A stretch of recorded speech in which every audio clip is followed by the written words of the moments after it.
Good evening, everyone.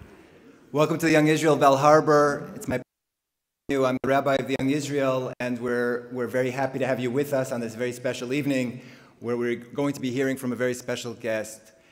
Before we hear from our special guest, I do want to, on behalf of our community, first of all, thank Jonathan Dagme. Jonathan Dagme is our partner in making this happen. He's really the force behind making this happen at shul.com. Jonathan brings wonderful speakers into town. He brings wonderful Torah content. He brings chizuk, he brings ruchnius, and wherever he goes, and it's really a pleasure to have him as a partner in tonight's evening. So thank you very much to Reb Jonathan. Before we have our featured speaker, we also have with us another very special speaker, Nir Solomon. Nir Solomon is the executive director of an organization called Efrat. He's going to tell you a little bit more about that, but they help a lot of struggling women throughout Israel be able to retain their pregnancies and carry it full term and give birth to live babies and babies that they help support. So he's going to speak a little bit about his institution, but I think more directly about what he's been witnessing, experiencing over the last 3 months in Israel, and he has a very inspiring story to share with us as well. So without further ado, we're going to ask Nir Solomon, please, to come on up.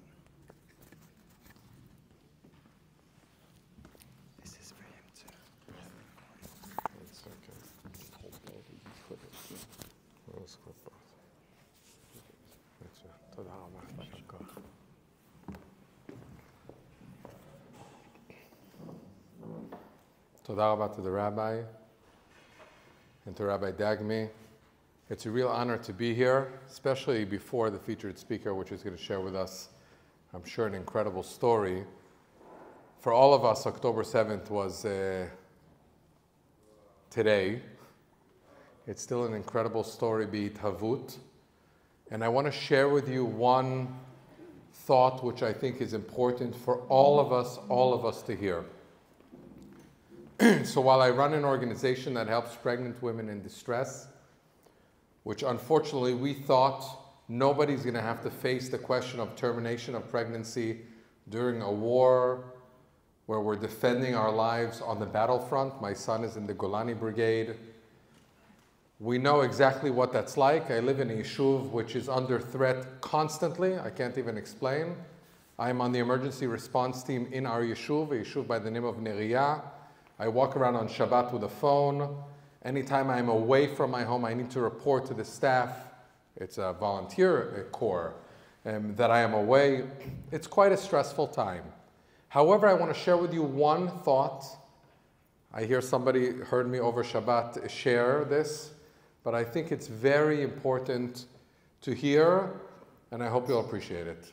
In this week's parasha, we learn about Moshe Rabbeinu, who decided to bring down the Luchot from Sinai. What does that mean, decided to bring down the Luchot? HASHEM gave Moshe Rabbeinu the Luchot. However, the Sforno writes that in fact Moshe brought down the Luchot from Shamayim with the explicit intention to break them. Not to reveal what it says inside of them, but to break them. Why is that significant? So one of the things that is being done in Israel, which I'm sure you must know about, is going around the country to give chizuk to chayalim. My wife is very, very involved in it, and she finds all kind of army bases and army units that nobody visits so that we can go visit them. Why do nobody visit them? Sometimes they're small army units, or sometimes they're in very, very dangerous areas where people who are coming from Chutz La'aretz to volunteer don't really want to go. These are areas where there are no alarms because the bombs are falling there, the missiles are being shot from there, or other unique areas which we can discuss at a different time. At the end of the day, we show up at a barbecue and my wife says to me, listen, this group really needs chizuk. I ask her why. She says, because this is the group which you all know about 2.5 weeks ago, lost 21 soldiers. So we're visiting with this group, we're doing a barbecue, we daven with some of them are religious, we daven mincha, we daven darvit. We didn't really open up this subject. I brought a good friend of mine who's a big Talmid Chacham to share some words of Torah. But we didn't know that the commander of this unit didn't show up. Towards the end, the commander shows up. He says, you know, Ani ha-mempei shel ha-pluga. I am the commander of this unit. And he sits at the head of the table, and all of the soldiers come around him because he reported to them the visit he just had with one of their soldiers that is still alive but was wounded. He was patsua anush. Anush means he's in between life and death. And Baruch Hashem now, he's patsua kashe aval yatziv. Now he's severely wounded, but he's stable. The soldiers around him were just not happy. I can't even describe it. I can share with you, I was at a different base. All the soldiers looked very happy. There was one soldier that we looked at from the side, and he was just down. So his commander or somebody, we don't know who it is, came over to him, and I saw this whole interaction. He says to him, "Ata yoda, lo dibarnu harbe zman. Ma kore itcha? We haven't spoken for a while. What's going on?" He said, "No, ani beseder. Azov, leave it alone. I'm okay." He said, "No, we need to talk." He says, "No, ani akol tov, akol beseder. Azov." He says, "No, but you need to start telling me what's going on." And he looks to him and he says to him, "Ma ata rotze mimeni? Chetzi me'achaverim sheli kvar ibadeti. What do you want from me? Half of my friends are already dead. Just leave me alone." So sometimes you see these stories and they're very, very difficult. So as the commander was telling them that story, I thought to myself, I just can't believe it. And I asked him, "Can I address you?" And I told him the following story. Moshe Rabbeinu comes down and brings the Luchot HaBrit down to this world, to us, not to give it to Am Yisrael, but to break it. Why? So if we look at the end, I won't lift, there's too many microphones on me, so I won't lift the Torah right now, but trust me, the last pasuk in the Torah is the last few psukim are describing the great things that Moshe Rabbeinu did. The amazing things that Moshe Rabbeinu did. What amazing things did he do? A bunch. He parted the sea, he brought Aseret HaMakot, he brought us to Matan Torah, etc. Pretty much he did a lot of amazing things. And what is the last amazing thing described? It's not really explicit. It says, "V'lchol hayad hachazaka u'lechol hamora hagadol asher asa le'enei kol Yisrael." This great vision, this great moment, this great unbelievable thing that he did so that all Am Yisrael could see. What did he do? What great thing did he do that all Am Yisrael could see? Again, a lot of things. He parted the sea, Matan Torah, Makot Mitzrayim, a lot of things he did. What does Rashi say? What did he do? The fact that Moshe Rabbeinu decided to break the Luchot. That's the great thing that Moshe Rabbeinu did. And Hashem, it was Moshe Rabbeinu's decision, not Hashem's. It was Moshe Rabbeinu's idea, not Hashem's. And Rashi says, and Hashem agreed with Moshe Rabbeinu's idea. And Rashi chooses to end the entire commentary on the Torah, Yishar kochecha sheshibarta. Kol hakavod, you broke the Luchot, what a great thing. The greatest thing you've ever done. That's the greatest thing Moshe Rabbeinu ever did? So my Rebbe Rav Meir Goldvicht explains the following. If I took this microphone and these beautiful phones and cameras and I just smashed it right in front of all of you and nobody would say anything, what does that mean in terms of ownership? That means I own the phone. He's a crazy man breaking his own equipment. Crazy man, but it's his own equipment. He owns these phones, he owns the microphone, and Moshe Rabbeinu realized that Am Yisrael is not ready to receive the Luchot, but he needs to make a maaseh kinyan. He needs to make sure that the Torah, the Luchot HaBrit, are ours forever, so that he can go back to Shamayim, in a similar vein like we do when we order from Amazon and then we want to return. There's a question, it says, do you want a refund or do you want a return item? Moshe Rabbeinu goes back to Shamayim and says, I want seconds. Can you please give me seconds? And Hashem says, yeah, I can give you seconds. But what's the amazing thing? That luchot that were broken, when Am Yisrael goes out of the Machaneh and goes with the Aron Kodesh, what is inside of the Aron Kodesh? Not only the luchot hashniim, but also the shivrei luchot. Those broken luchot that were the kinyan, that forever these luchot are ours. So I turned to the soldiers and I told them, what do you think? You're going into the battlefield alone? You are the Aron Kodesh Shenoseh Luchot HaBrit alone? No. You have nothing to worry about. Your brothers who have sacrificed their lives just over a week ago are the Shivrei Luchot in your Aron Kodesh. The Kinyan Haaretz nikna bedamam. That Kinyan of the land of Israel was acquired by their ultimate sacrifice. And they walk side by side with you. How do we know? Because there's a halakha in Shulchan Aruch that none of us follow, but it's still on the law books. It wasn't canceled. What halakha is that? We are told as holy Jews, every single one of us in this room is such a holy Jew. So we walk around with angels. So Shulchan Aruch says, okay, so we have a problem. If we're walking around with angels, how do you bring the angels into the bathroom? It's not respectful. So when you walk into the bathroom, you're supposed to greet the angels and say, Hitkabdu mechubadim. Please wait here for a moment while we go in to do our bodily needs, and we'll come back, and please don't leave us. Malachim walk with us. You, the malachim, these chayalim that are there, tzva Hashem mamash, you're walking along with your malachim, your friends. So as we, all of us, try to show the support to all those that are standing on the battlefront, if we really do everything that we can, we in fact walk side by side with them. Those who gave the ultimate sacrifice and those of us who really give of ourselves.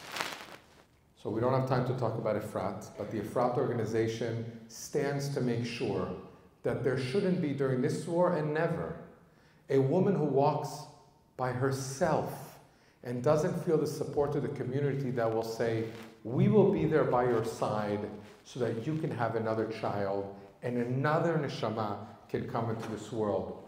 You can read about us. We have brochures outside about our new project called A Soldier Fallen, A Baby Born, creating miracles out of the memories of these brave soldiers who have sacrificed their lives. We need to continue creating miracles. So I bless you that none of you should be Shivrei Luchot. You should be together with Be'ezrat Hashem, the Geula Shlema, that we should be able to see B'mehera b'yameinu. Amen.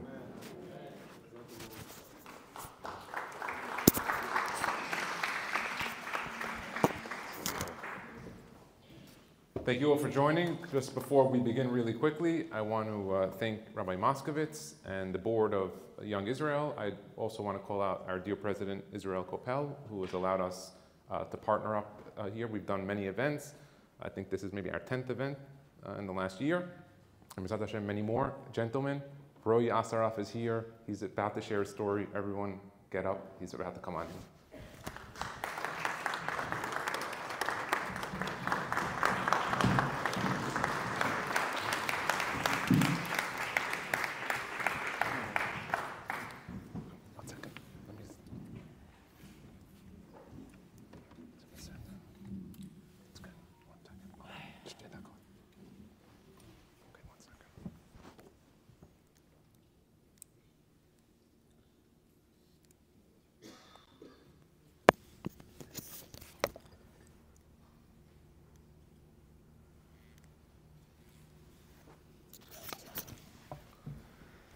טוב, ערב טוב לכולם, חודש טוב, ראש חודש אדר, מי שמרבים בשמחה.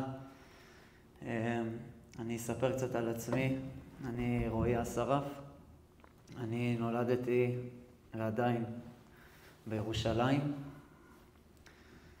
התחתנתי לפני 4 שנים עם אשתי יונה, וככה לפני 4 שנים התחילה הקורונה בארץ, וברוך השם יש לנו 2 ילדות מקסימות, מיאל ומיה, ואשתי הייתה אחרי 2 לידות, אז היא לא יכלה לצאת, היא הייתה במנוחה בבית.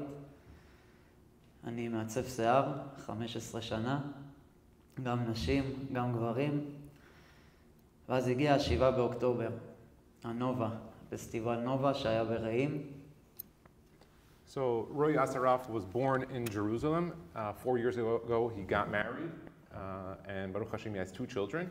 He previously, before October 7th, he had a hair salon which catered to males and females. And on October 7th, he decided to go out to this party in Nova. It was on Simchat Torah, while his wife stayed home with his 2 daughters.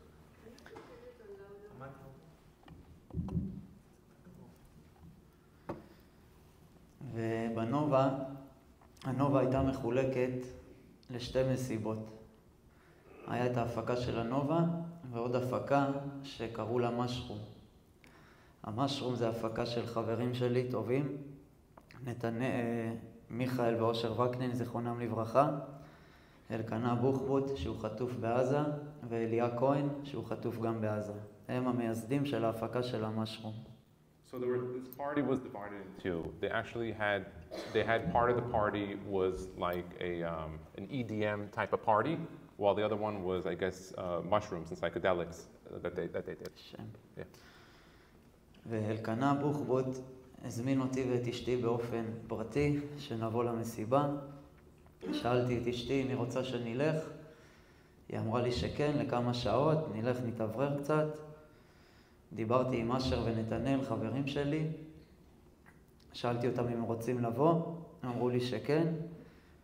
שמנו שעון מעורר לשעה 2 בלילה, והשעון לא צלצל, והגענו למסיבה בשעה 6 בבוקר ביום שבת. So he had a couple of friends that he planned on going to this event with, and they planned to go at 2 o'clock in the morning. He put his alarm clock up. They ended up getting there about 6. They woke up late. They got there around 6 a.m. And they're at this party. It's Saturday morning, October 7th on Simchat Torah. כשהגענו לשם, המסיבה התחילה ביום שישי, ואנחנו הגענו ביום שבת בבוקר, ככה שהמאבטח ניגש אליי ואמר לי, רועי, כאילו תיכנס עד סוף החנייה, בגלל ש2,000 רכבים שחנו, אני הייתי צריך להחנות את האוטו ממש בסוף, וכשנכנסתי להחנות את האוטו, חניתי בין 2 מכוניות, ונתנאל, חבר שלי, שהוא פתח את הדלת, מתחת לרגליים שלו היה קרטון של חלב. Okay, so they get to this party. He meets his friend up, and there isn't a lot of space. There's almost 2,000 cars. So he ends up having to figure out how he's going to get his car in there.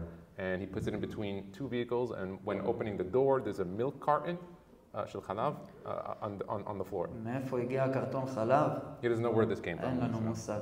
He has no clue where this came from.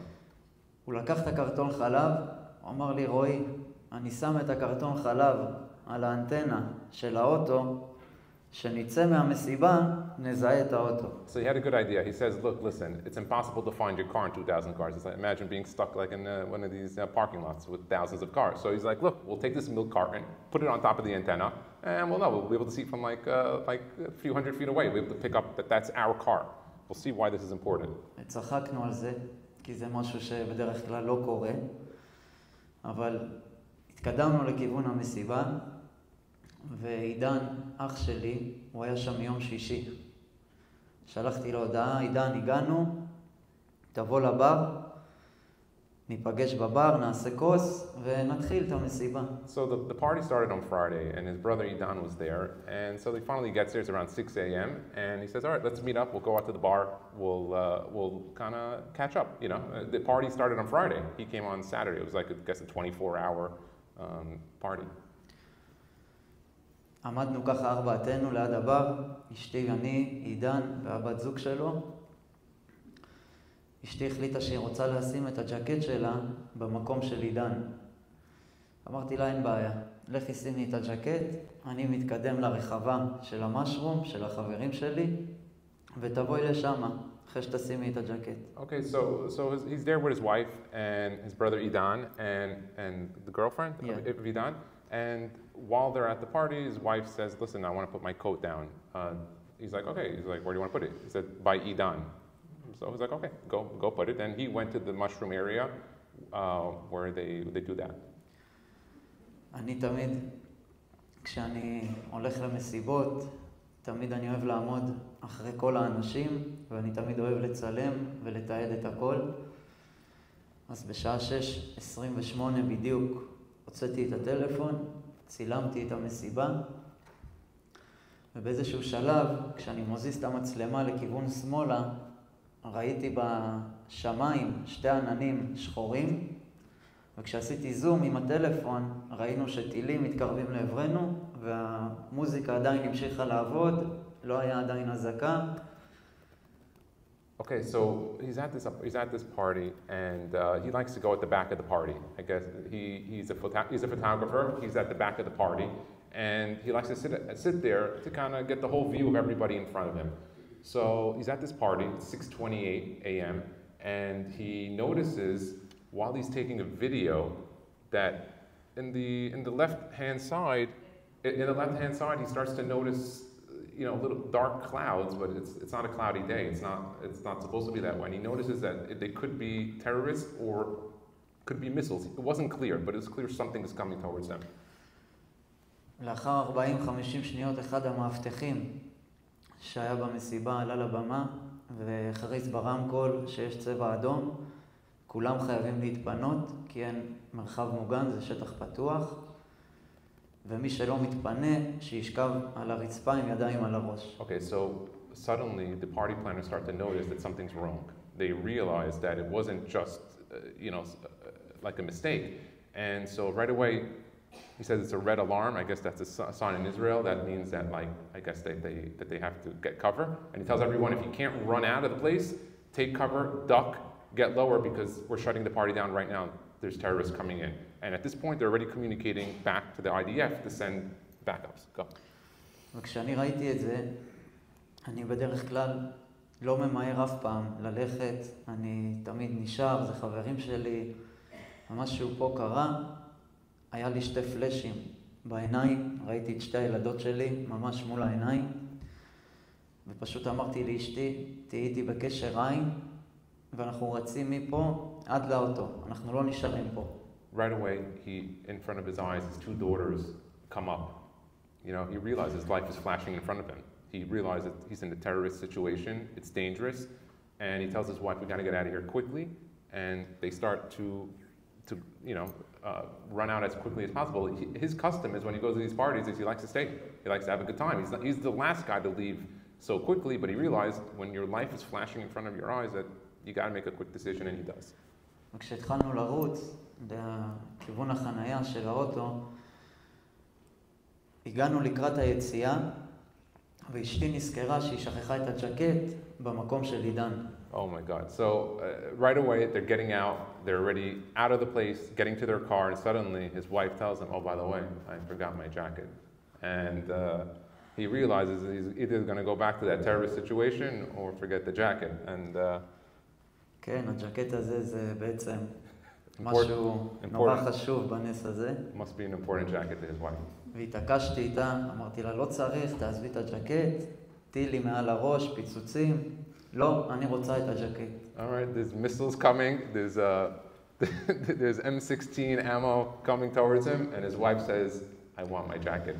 אז חזרנו להביא את הג'קט, וברגע שהיא שמה את הג'קט עליה, באותו שנייה פשוט פתחו את היציאת חירום מהמסיבה, ובמקום שאנחנו נעשה ריצה מהמסיבה לחנייה, אז היציאת חירום הייתה נורא קרובה לאוטו שלנו, אז אנחנו בעצם הראשונים שיצאנו לחניון. So like they say, Philo, first in, last out. So he was parked at the end, and when they realized the party that they finally got their jacket, his wife was happy, they got the jacket from Idan, and they open up the back exit. So like, when you park last, you're the last one out, but with this back out exit, he was able to actually be the first one to get out of the park. יצאנו לחנייה, ושוב פעם הוצאתי את הטלפון, צילמתי אותי ואת אשתי בסלפי, ואמרתי לה, אולי זה הרגעים האחרונים שלנו, אולי זה הסרטון האחרון שלנו. באותו שנייה היא אמרה לי, אל תדבר שטויות, הקדוש ברוך הוא איתנו, הקדוש ברוך הוא שומר עלינו, כי שיש מלא טילים מעל הראש, חשבתי לרגע שאם ייפול טיל, אז שישאר איזה זיכרון לילדות. Wow. So he realizes that he might not make it out alive. So he tells his wife, look, let's take a selfie together. Let's take a couple of videos and photos. We have two daughters back in Jerusalem. if we don't make it back, at least they'll have a last memory of what happened here. And he continues to take a lot of videos and photos, and they're about to leave. וכשאני רצתי בין שתי מכוניות, והיא רצה בין שתי מכוניות, באיזשהו שלב ראיתי בחור שאני לא מכיר, שישן באוטו, ממש מקובץ, ולרגע עצרתי, ופשוט חזרתי להעיר אותו. וכשפתחתי את הדלת והערתי אותו, תפסתי אותו מהחולצה, אמרתי לו, צדיק תקום, צדיק תתעורר, סגרו את המסיבה, יש טילים מעל הראש, לקח כמה שניות עד שהוא התעורר, אשתי ראתה את זה, היא גם חזרה אליי, וברגע שאשתי דיברה איתו, הוא פקח את העיניים. Okay, so he's running out of the place, and while he's running, he notices that there's someone sleeping in a car. You know, as an American born here, we don't understand what this is of like, you know, missiles and bombs. Baruch Hashem, we don't have it. And here, he notices, he sees a friend. He sees someone stuck in the car. So he runs in there, he tells the guy, wake up. They shut down the party. There's missiles coming. The guy doesn't wake up. So his wife goes back, and his wife starts to push him a little bit. The guy wakes up. His eyes open up. ואנחנו הגענו לאוטו.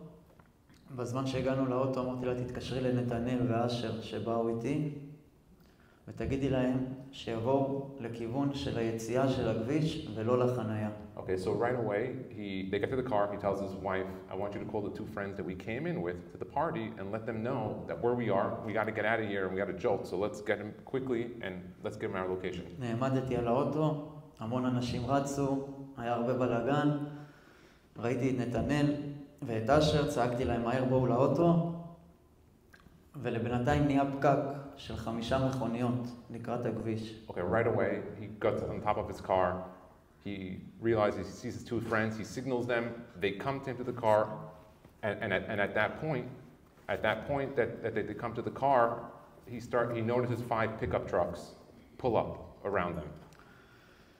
והשוטר שניגש אליי, יונה אשתי שמה בווייז, כיוון ירושלים, אנחנו צריכים לקחת שמאלה, והשוטר אמר לי שאי אפשר, בגלל ששם נופלים טילים, סגרו את הכביש, רק ימינה. Okay, so they want to get out, they want to take a left, and they notice that the road is closed and shut down because of this terrorist activity. I guess they wanted to control the traffic, and instead of going left, which is his way out of the place, he had to make this right. מיד יונה, יש לי תמיד באוטו בתא כפפות תפילת הדרך, היא התחילה לקרוא את תפילת הדרך. Right away his wife starts to read תפילת הדרך. וברגע שהיא סיימה לקרוא את תפילת הדרך, כל 5 מכוניות שהיו מלפניי פשוט עשו פרסה חזרה למסיבה, אחד אחרי השני. זה היה כמו משחק מחשב לרגע, לא הבנתי מה קורה. אמרתי לה מה קורה, הסתכלתי עליה.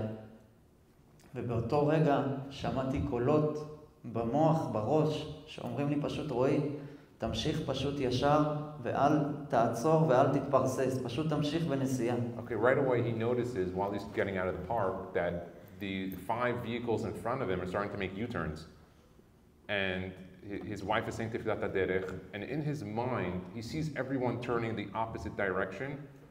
He feels and he hears some voice telling him, I got to go this way. I'm not turning back. I'm just going to go and follow my intuition. I'm going to continue going straight. I feel like I just got to get out of here. כשהם התפרססו, נשארנו אני לבד על הכביש. זה היה בכביש 232, היום זה נקרא כביש הדמים. לאחר 500-600 מטר של נסיעה, היא מסתכלת מהחלון מצד ימין, והיא רואה פשוט 2 ג'יפים, זה היה הג'יפ השחור והג'יפ הלבן, והיא אומרת לי, הנה חיילים. So right away they're gunning out there and they keep driving straight and they notice there's two vehicles. They look kind of like military vehicles, one black and one white. So his wife's like, oh, the IDF, they finally came, they're going to come. ואני מסתכל עליהם. And he looks straight at them. פשוט אני רואה סרטים ירוקים שקשורים להם על הראש. He sees the green band, 20 מחבלים בערך. 20 terrorists. ונתנאל מאחור, החבר שלי צועק לי, רואי, מחבלים, סע מהר. ברגע שהוא צעק לי את זה. So right away he notices that you know they're wearing this green item around their forehead. That's Hamas, that's Hezbollah, and he notices right away this is a problem. His friend realizes they have weapons. He says, they're terrorists. We got to get out of here quick.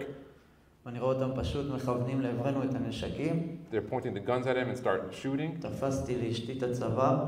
She takes his neck. הורדתי אותו מתחת לתא כפפות. He takes his wife's neck and ducks it down in the car. הורדתי לעצמי את הראש, לא ראיתי לאן אני נוסע. He ducks while he's driving. ופשוט זעקתי. זעקה כל כך חזקה של שמע ישראל, השם אלוקינו, השם אחד, ופשוט כל הכדורים עפו מעל הראש. There's bullets flying through. He's ducked on his head. His foot is on the gas. He doesn't even know where he's driving anymore.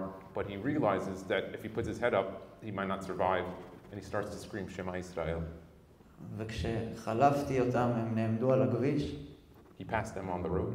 והם פנו שמאלה לכיוון המסיבה. They make a left to go back to the party because they realize that most of the people are in the party area, not where he's in his direction. ומיד, הדבר הראשון שעלה לי זה להתקשר לאח שלי עידן. And right away he realized I have to call my brother, Idan, who's back. He's back at the party still. He didn't leave with them. He only left with his two friends and his wife. אמרתי לו, עידן, מחבלים עכשיו ריססו אותנו, תברח משם.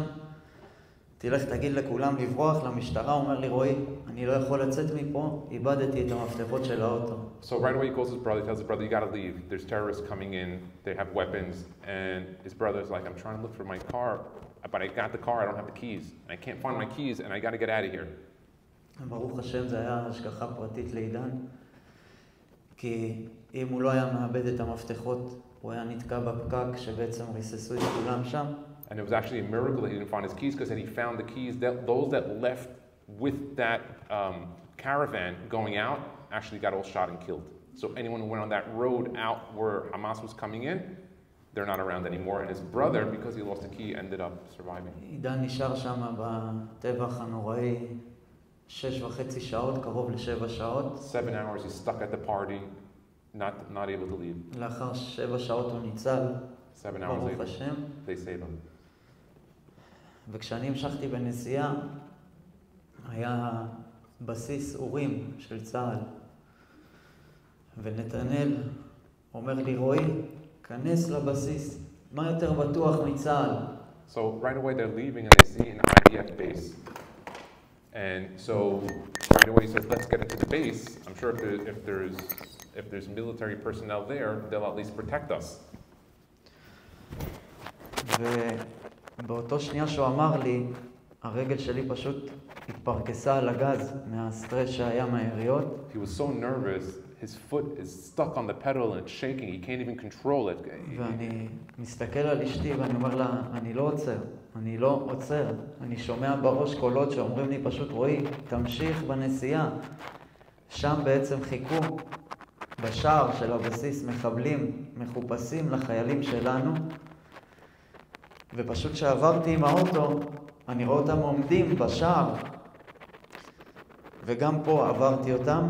So right away he notices his wife is telling him, let's go into the base. And he tells his wife, I'm not going in there. My voice is telling me, I have an intuition that I have to keep going straight. He keeps going straight and he notices in the side of his eye that there are a bunch of Hamas terrorists waiting at the gate for any of the soldiers coming back to return so that they could shoot them upon their return to the base. So he keeps driving straight, he ignores his wife, and he survives that. והיינו צריכים להגיע לירושלים. We had to get to Jerusalem. ומרוב הלחיצות על הדלק, נגמר לי הדלק, הייתי צריך למלא דלק. His foot was the pedal to the metal. By the time they went out, their gas already had gone down and they're almost out. המקום שהיה הכי קרוב זה היה באר שבע. The closest town was Be'er Sheva. וכשיצאנו למלא דלק, אז היה פשוט פיצוץ ירות של טיל שנפל בבית סמוך לידינו, והיה ממש פיצוץ גדול. ואחרי שעה של נסיעה מאוד מאוד קשה, הגענו לבית בשעה 11 בבוקר.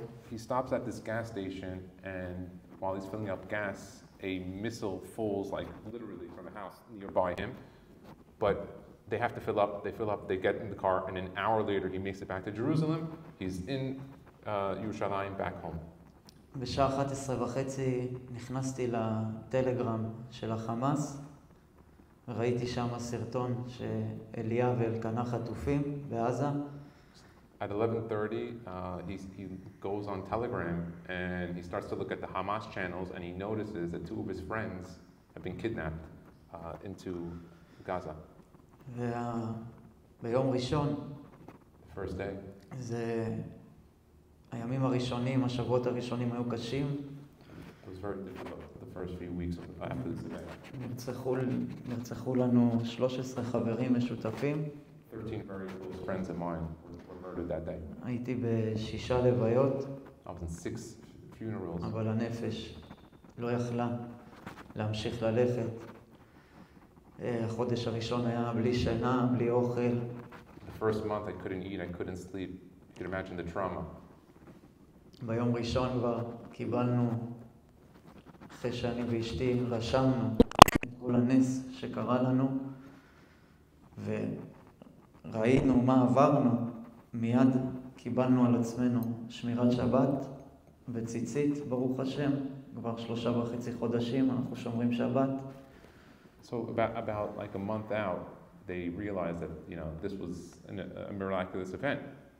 And him and his wife decide that they're going to take upon themselves, he's going to start to wear tzitzit, they're going to start to keep Shabbat, and they're going to start to get closer to the Borei Olam from this event. אני כל החיים שלי בעצם, הייתי חילוני. My entire life I was not religious, I was a chiloni. כל החיים, אני אסכם את זה, זה היה לי מסיבה אחת גדולה. תמיד הייתי הולך למסיבות, לפסטיבלים. My entire life was just parties as a chiloni. I just go from one party, one mushroom thing, one EDM party to another. נורא אוהב אמנות, והגוף שלי מקועקע, כל הגוף שלי. וכשהתחלנו את השמירת שבת, When I first started keeping Shabbat, בשבת החמישית, the 5th week of keeping Shabbat, אמרתי לאשתי שאני רוצה פעם ראשונה ללכת לבית הכנסת. He says, I want to go for my first time. פעם ראשונה בחיים שלך? רק בכיפור הייתי הולך פעם בשנה. So this was the first time in his life that he officially goes on Shabbat to shul, the 5th week of keeping Shabbat. וככה התלבשתי יפה לכבוד שבת. He dresses up nicely. אמרתי לה שבת שלום, נתתי נשיקה לילדות, פתחתי את הדלת וירדתי לכיוון בית הכנסת. ראיתי את כל האנשים פשוט הולכים לבית הכנסת. He gets ready, he says goodbye to his wife, he kisses his 2 daughters, and he gets on his way, goes to shul, and he sees all the people now in shul. ונעצרתי, חזרתי חזרה לבית. He said I couldn't do it. He returns back home. היא אומרת לי, מה קרה? He asked, what happened? אמרתי לה, אני מרגיש שאני עדיין לא מסוגל, אבל בשבילי היה לפתוח את הדלת, זה כבר היה צעד ראשון. He said he couldn't do it. He wasn't able to go to shul. He still wasn't, the trauma, the whole thing, even though he wanted to take that big step, he opened the door, but he actually didn't go to shul that week. ומשבוע אחרי, the next week. אני כל שישי בבית הכנסת, ברוך השם. Every single Shabbat now, Leil Shabbat, he's in shul. יונה אשתי קיבלה על עצמה כיסוי ראש בשישי שבת. Now his wife took upon herself to cover her hair with the kisui rosh. ובעצם כל החיים שלי אמרתי, תמיד היה לי בעיות בחיים. Throughout my whole life, there were different problems. אף פעם לא הייתי מסופק משום דבר. תמיד הייתי הולך לעוד מסיבה, עושה עוד קעקוע. I was never doubtful. Anytime I wanted something, I did it. I wanted one tattoo, I got it. I wanted another one, I did it. I want one party, I did it. I wanted to go another, I didn't stop. וכשהלכתי עשיתי התבודדות עם הקדוש ברוך הוא. When I did that alone time with God, where I was able to look at my life and evaluate myself. הבטחתי לו שאני הולך פעם אחרונה לעשות קעקוע. זה היה שבועיים אחרי הנובה. והקעקוע הזה בעצם, תמיד כשהייתי הולך למסיבות, אז לא היה איפה לשים לי חותמת, כי הכל קעקועים. והיה לי מקום אחד ריק ביד, שבעצם עשיתי את הקעקוע של הנובה עם 7/10, את החותמת, כי ביום הזה קיבלנו את החיים במתנה, וכנראה שזה זיכרון שישאר אצלי לכל החיים, גם אם לא על הגוף, בטוח שזה יהיה בראש. And so he's gotten a lot of tattoos, and 2 weeks after he was still in his zone of the party, and he goes out of his way, he gets a tattoo on his arm. He had so many tattoos, when he would go to the parties, they couldn't actually stamp him his admittance. So what he did is he actually found one spot on his arm, on his left arm, and he made the ticket stamp that says Nova to remember the event on October 7th. And he says, even if it's not going to stay on my arm, it'll always stay in my mind. ואז אמרתי לה, מה אנחנו בעצם עושים עם כל החברים שניצלו?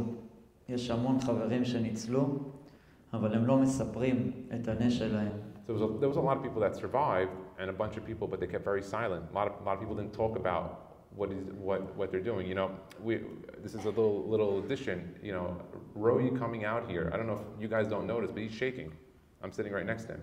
You know, he's going back to a trauma that was very recent, and I see it. He's cold, he's shivering, and you know, it's not easy. And a lot of people that had this story are not able and are not going out there and telling the story. ואמרתי לה, את הנס שלנו, our miracle. אמרתי לה, אני לא רוצה שהוא יתפרסם בארץ. I don't want it to just be in אני Israel. רוצה שהוא יתפרסם בכל העולם. I want this story of God saving my life to not just be something that stays in Israel. I want this to carry itself all over the world. והקדוש ברוך הוא שמע אותי. God heard me. אני כבר חודשיים וחצי נמצא בארצות הברית. 2.5 months now I'm here in the United States. בהמון מקומות, בלוס אנג'לס, בקנדה, במקסיקו, במיימי, ואני כל החיים בעצם החצנתי את עצמי, את המסיבות שהייתי עושה, את הקעקועים, את המספרה שלי, והיום אני 3.5 חודשים מיחצן את הקדוש ברוך הוא, ועובד את השם, ובאמת האמונה שלי כל כך התחזקה בתקופה הזאת, ששאלתי אותו, למה תמיד היה לי בעיות בחיים? למה אף פעם לא הייתי מסופק משום דבר? והבנתי. So, what he's saying is, throughout his life, he was always doubtful. He's always misupak. He wasn't always sure about things. And even with all the tattoos that he did and his own business as a hairstylist and all the parties, he never felt the satisfaction in his life in anything that he was doing. וכשדיברתי עם הקדוש ברוך הוא, And when I spoke to God, ושאלתי אותו, and I asked him, אז בעצם הבנתי I understood שאת כל החיים שבניתי לעצמי, הדמות שבניתי לעצמי, that image, my life before, זה בשביל להגיע לרגע הזה. it was to get to this point of where I am right now. כשקיבלתי את החיים במתנה, When I got my life back as a gift from God, הבנתי את הראשי תיבות של בעיה. I understood what the word Be'aya in Hebrew spelled Bet, Ayin, Yud, Hey. He said, now I understand what that word Be'aya, problem, means. זה בורא עולם יפתור הכל. It stands for Borei Olam Yiftor HaKol, that the creator of the world will solve all the problems. והאמונה שלי עוד יותר התחזקה כשהבנתי את זה. ופשוט אני בתהליך שאני רואה את הדברים לא כמו שהם היו לי לפני. So his entire life changed, and now when he looks at every situation, things that are in his life, his personal life, it's a new light. He's reliving again his entire existence. ואותו בחור, אני אחזור אחורה קצת, שהערתי במסיבה. And that guy, I remember him from the party that I woke him up in the car and I told him to get up, and my wife went to get him. Yeah, we didn't forget about him. הסרטון שעשיתי לי ולאשתי, שאמרתי, אולי זה הסרטון האחרון שלנו. And that video that I said this might be our last video together that he took with his wife. הסרטון הזה הוא היה נורא פופולרי, הוא הגיע ל1.5 מיליון צפיות בפייסבוק, ואותו בחור הגיע אליי דרך הסרטון הזה. And so this video was uploaded to Facebook. It got over 1.5 million views, and the guy that he saved reached out to him and said, "You were the guy who woke me up. That saved me." והוא אומר לי, And he tells me, הוא שולח לי הודעה, תודה על זה שהצלת אותי, he sends him a message, thank you for החזרת אותי לשלושת הבנות שלי, and he saved my 3 daughters, he saved them too. כל כך שמחתי שהוא ניצל, והוא שלח לי בהודעה קולית שאחריו הוא הציל עוד 20 אנשים. Wow, so after he got woke up by Roy, this guy went back as a hero, and he saved 20 people himself to get out of the party, and he kept on thinking about his 3 daughters. אבל אמרתי לו, אני לא הצלתי אותך. It wasn't me who saved you. אני סך הכל הייתי שליח של הקדוש ברוך הוא. I was only a shaliach that God put it in my mind that when I saw the opportunity to wake you up and save your life, God gave me that thought. ופה בעצם הבנתי שהקדוש ברוך הוא, אם שמתי שעון מעורר ל2 בבוקר והוא לא צלצל, והגעתי ב-6 בבוקר, ל-28 דקות בדיוק, אז אני בטוח שהייתי שליח של הקדוש ברוך הוא, וככל שהזמן עובר אני מבין את זה עוד יותר. He sees that a lot of times the inconveniences of how he got to this party, where he parked, how every single effect was like a domino to save his life. This doesn't happen to everybody. There was close to 1,300 people that died, that they don't have this story. והחלטנו שאנחנו מוציאים ספר. We decided we're going to now write a book about this. שהשם שלו יהיה 7 באוקטובר, הנס הפרטי שלי, לזיכוי וחיזוק הרבים. It will be called the October 7th, my personal miracle. ושם בעצם אספנו, אני ואשתי, 80 סיפורים שלא סופרו, שפשוט רשמו לי את הכל בהודעת טקסט, כל אחד ואחד, והספר יהיה גם באנגלית וגם בעברית בעזרת השם. So he wants to put together a book, and his wife put together 80 people that survived from people they knew at that party, and they're going to end up writing in Hebrew and translating this book into English. וכל היום שואלים אותי ושולחים לי הודעות, מתי הספר יצא? Everyone sends them messages, when is this book going to come out already? ואני תמיד אומר, גם כשאני מדבר, אני מחכה לאלקנה ואליה, החברים שלי, שבעזרת השם יחזרו, וכל החטופים בעזרת השם שיחזרו. Amen. נרשום שם את הנס שלהם גם. And so he has 2 friends that are still hostages in Gaza, and he said, I don't want to write and finish this book until I can add their story, that they were also part of this miracle of surviving this October 7th event. ואז אני אוציא את הספר בעזרת השם. And then I'm going to let it out, Bezat Hashem, open the sefer. This is my story, ובעזרת השם, This is my story. אני, תוך הזמן הזה שעובר, יצאתי למסע בחיים, שהרב גבירץ מניו ג'רזי הזמין אותי לספר את הסיפור, והייתי צריך לבוא רק לשבועיים. So he was only intending to come for 2 weeks, and it was Rav Gurvitz, כן. from New Jersey, who invited him. And he started to just go out, tell his story, and this 2 weeks has been now almost 3 months, and now he's down here in Miami. כן, זה נמשך. And it's probably going to be extended, I think, to Las Vegas next, that we're getting requests. כן, לוס אנג'לס. והגעגועים שהיה לי לילדות, כי אני אף פעם לא עזבתי אותם לתקופה כזאת. I never left my daughters this long. ופשוט אמרתי לאשתי שעליהם 2 הילדות לטיסה, והם הגיעו לפני 1.5 שבועות. And so he flew them in from Israel. He was here alone, so he told his wife, look, I haven't been away from the family this long, and I'm sure this trauma has an effect on it. So he said, come with the whole family to New Jersey, and I'm going to continue speaking and inspiring people. ואני כל היום פשוט טס בין מקומות למקומות, ו2-3 הרצאות, ושואלים אותי כל הזמן מאיפה הכוחות. אז אני גם לא יודע מאיפה הכוחות, אבל אני יודע שזה הקדוש ברוך הוא מביא לי את הכוחות.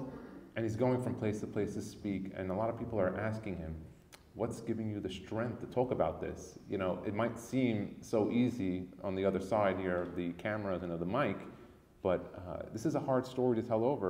He watched people get murdered in front of him, and his life went by, and they asked him, where do you get this energy from?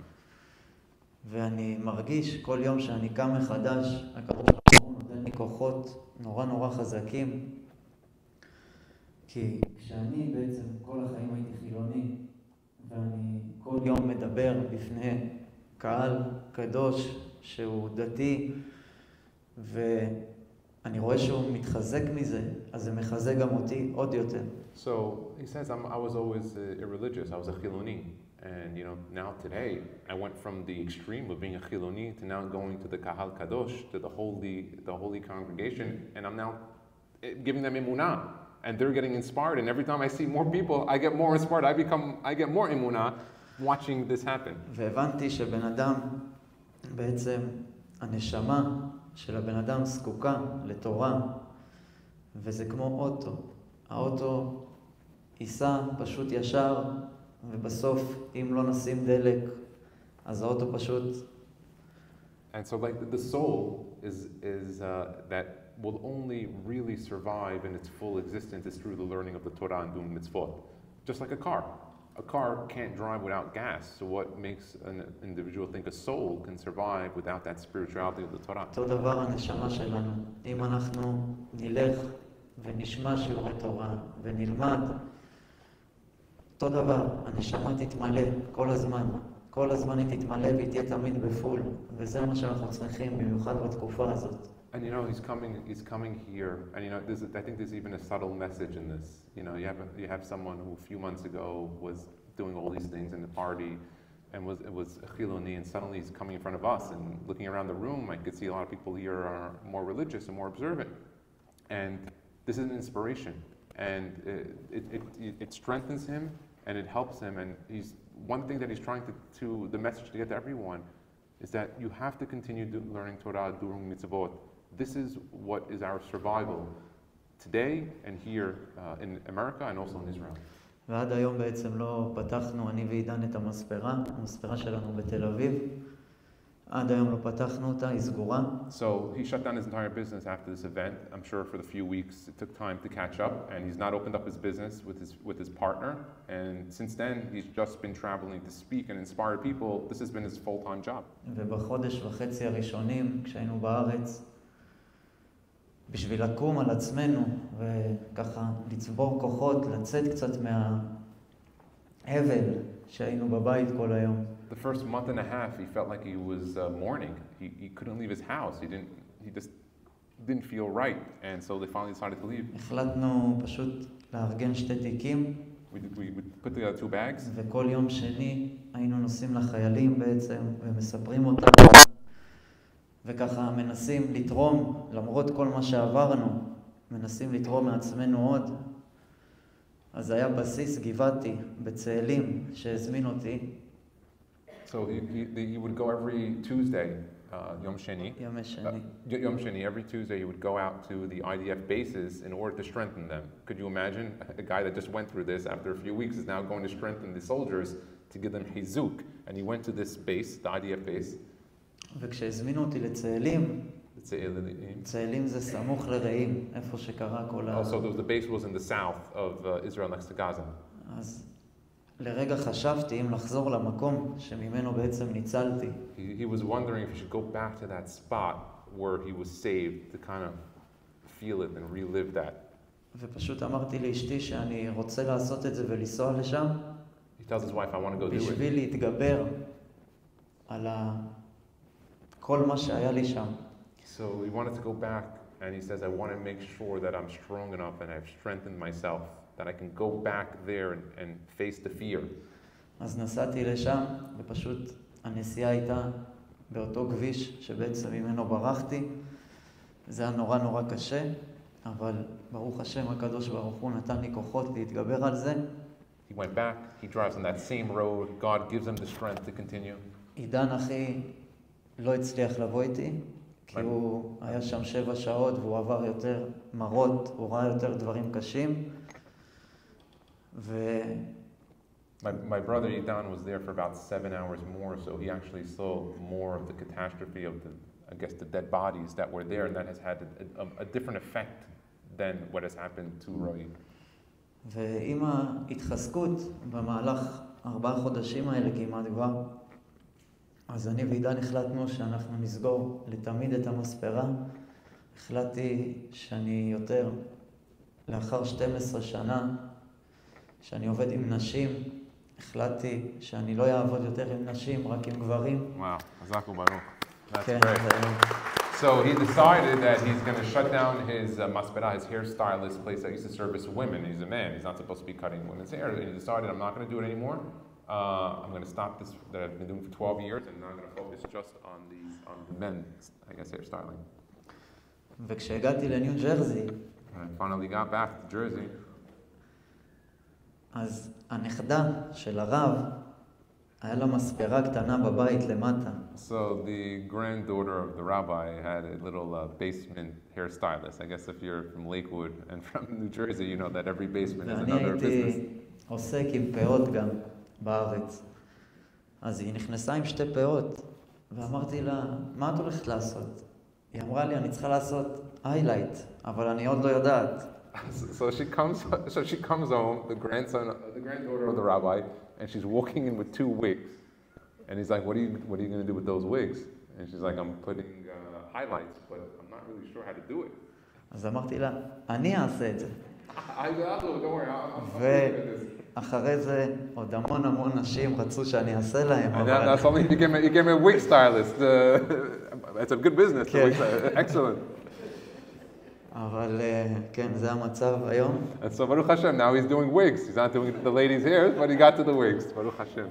והנובה בעצם, שקרתה ברעים, אני, כשחשבתי, ממש קרה שם, היה לי הרבה זמן לחשוב, הבנתי שהנובה היא איפשהו הצילה מדינת ישראל קצת. And he says something very interesting. He says, after looking at this whole situation that was in Re'im, this Nova festival, he goes, this really saved the entire nation of Am Yisrael. כי כן נכנסו למדינת ישראל 3,000 מחבלים. That even though 3,000 Hamas terrorists came into the country, שרצחו וביזזו they killed, they desecrated. אבל אם אנחנו נחשוב קצת יותר לעומק, If we think a little bit deeper on this, שאם מחבל היה רוצח 10 אנשים, היינו מגיעים ל-30,000 נרצחים. אז הקדוש ברוך הוא גזר עלינו בגזרה שסך הכל נתעורר ונפקח את העיניים. He says that you don't realize that if these 3,000 that came in killed 10 each, that would have been 30,000 Jews killed that day. It was about 1,300. Baruch Hashem, they didn't get they were stopped. But just, and by the way, they came in with. They had all the time. There were I think 6 hours, or 6 or 7 hours. Before any type of law enforcement or military came to anyone's help, it was 6 or 7 hours. So they had the opportunity, they had the weapons to kill 10 a person. But Baruch Hashem, they were unsuccessful. ואני חושב שהקדוש ברוך הוא באמת רצה שנתעורר, כי מה שהיה בארץ בשנתיים האחרונות, ב3 שנים האחרונות אפילו, ללא ממשלה, הפגנות, יהודים רבים ביניהם, בכיפור, בתל אביב, באמצע התפילה שהפריעו להם, הקדוש ברוך הוא כבר די, אמר, כמה אפשר? So in Israel, if anyone is aware from any of the politics, the last few years has been very polarized. There's been a lot of the right and the left wing, to the extent that he's saying, leave aside the protest, the hafganot, and all the other things they were doing. They were even on Yom Kippur, when there was a separation between the males and the females, they were trying to remove that barrier so that they don't have that mechitza. ואני כל החיים תמיד פחדתי מהדת, פחדתי מהדת. He says, as a Chiloni, as a religious, I was almost fearful of religious people and of the religion itself.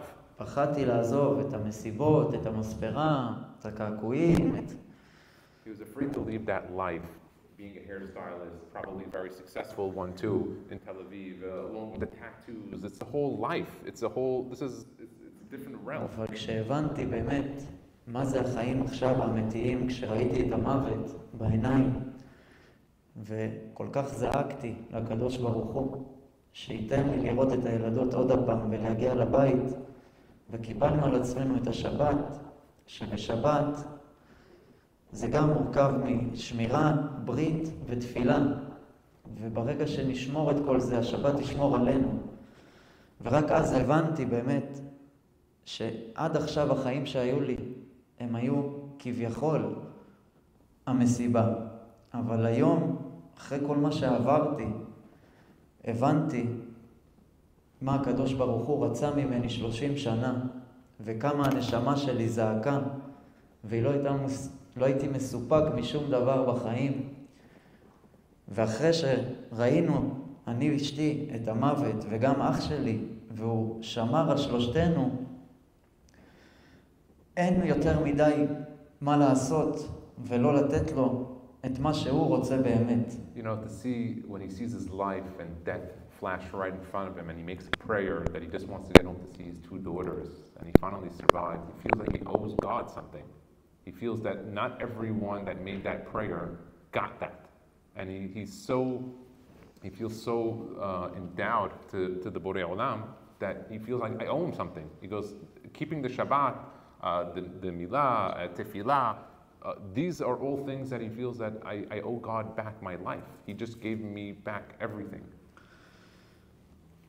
ואני רוצה לאחל באמת לכולם שהאמונה שלנו באמת תתחזק כמה שיותר, ושנדע להיות מאוחדים, גם אחרי שזה ייגמר בעזרת השם, שהאחדות של עם ישראל באמת יישאר ככה, כי זה מה שהקדוש ברוך הוא רוצה מאיתנו, שנהיה פשוט אנשים טובים, ושנאהב אחד את השני, ושבעזרת השם כולנו נעשה תשובה שלמה בעזרת השם, ושנבדיל תמיד בין טוב לרע, ושהקדוש ברוך הוא תמיד יהיה איתנו, ושבעזרת השם בעת המשיח תגיע והמשיח יבוא ויגאל אותנו בעזרת השם.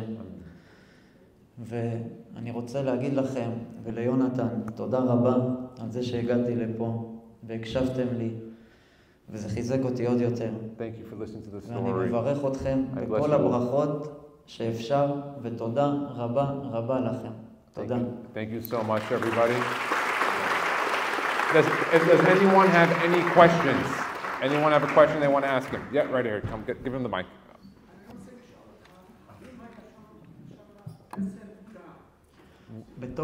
Okay, so we'll just repeat the question so everyone can hear. He asks, was there at the party a Buddha, you said? Was there a statue? Was there a statue there? עברתי כבר קרוב ל-40 הרצאות, ושאלו אותי כמה וכמה פעמים את השאלה הזו. He goes, I went to 40 places and they asked me that same question. התפאורה, היה שם בודה. It was there. היה בודה, וזה היה תפאורה של המסיבה. That was the logo, I guess, of the party. לא לוגו, אבל זה היה תפאורה. A decoration? A decoration. Decoration. וזה, אני לא מצליח לפעמים להבין את השאלה הזאת, ששואלים אותי אם היה שם בודה.